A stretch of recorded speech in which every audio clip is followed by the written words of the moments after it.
Going fast on a budget has never been easy. Unless you're ready to risk life and limb on a Craigslist crotch rocket, well, your options are going to be pretty limited. But one enthusiast in Slovakia thinks he may have the key to cheap performance: an affordable supercar designed completely around the driving experience. A car as raw as it is ruthless, the Brutal S1. The Slovakian company was founded by one Marian Luspaj. He says he was traveling abroad when he saw an aerial atom, and was instantly inspired by its mix of go-kart controls and Formula 1 styling. He wanted to build something with a similar driver focus back in his hometown just outside Bratislava. But he wanted to do it better, with a roof and a proper roll cage, and it had to be cheaper than the $75,000 Atom. The first prototype began testing in 2008. Everything but the powertrain and steering column was hand-built by the small company, and tested to perfection on the nearby Slovakia ring.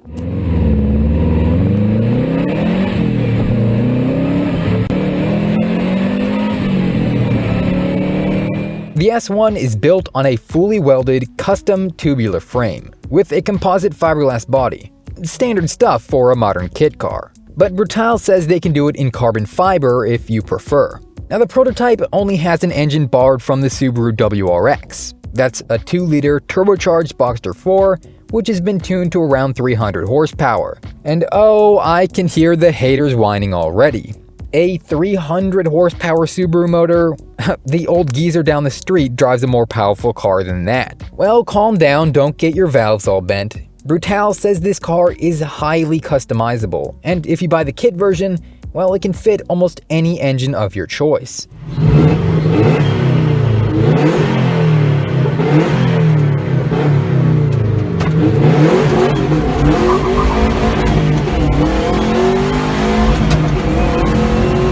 Supposedly, the chassis is safe to handle up to 600 horsepower. Although I'm using the word safe quite liberally here. The S1 has essentially no driver aids, not even ABS or power steering. The benefit is that both price and weight are kept fairly low.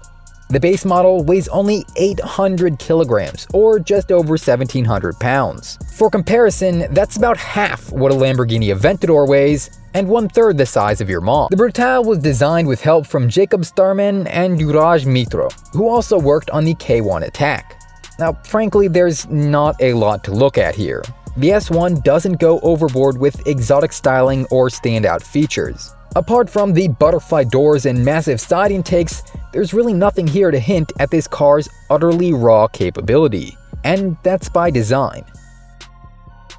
If you are interested in luxurious, comfortable cars with air conditioning, electric windows, and carpets, it's high time to go to the pages of other car manufacturers. Brutal makes no lie about the intent of their car.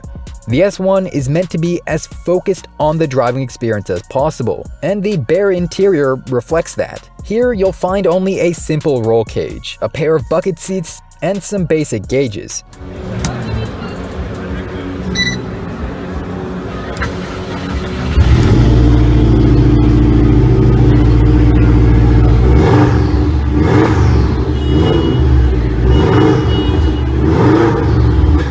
And I cannot stress this enough, the car is tiny. It almost reminds me of Japanese K cars with a 2600mm wheelbase and 1900mm width. That's just a hair larger than a modern Miata, but the overall height is 2 inches shorter. Well, I'm not sure how that would affect headroom, but the small stature does provide a lot of performance. Coming from the world of sport bikes, I know it doesn't take a ton of power to get these lightweight things moving. Brutal says their car, in its basic 300 horsepower configuration, can accelerate from 0 to 62 in less than 4 seconds. Bringing it to a stop is a set of 324mm disc brakes with 8-piston calipers. Again, you could swap these in for a set of Brembos if you prefer. Now, I'm not one for excess, but perhaps if a small V6 from, say, the R35 GTR was placed behind the driver, well, I'll let your imagination finish that thought.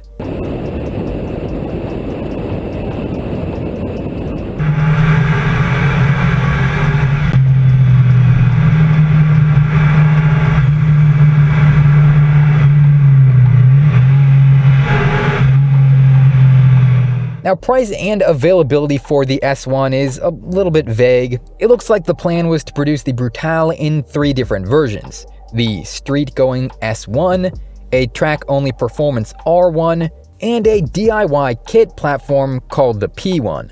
The Spy says he hoped to produce around 6 cars per year, and an article from 2015 reports an expected MSRP around 50,000 euros for the S1. The P1 platform should be much more affordable than this, considering it doesn't come with a powertrain and is meant to be as bare bones as possible. After all, if you're building it yourself, you won't need to pay for the manual labor.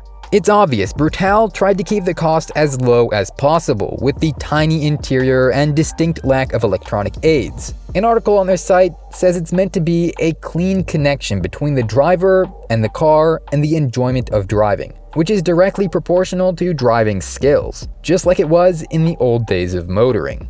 And that is an elevator pitch I can get behind. Now, per usual, I have not seen or tested one of these myself, so take this video with a grain of salt, but if you want to keep exploring the world of affordable exotics, kit cars, and awesome automotive stories, go ahead and hit the subscribe button.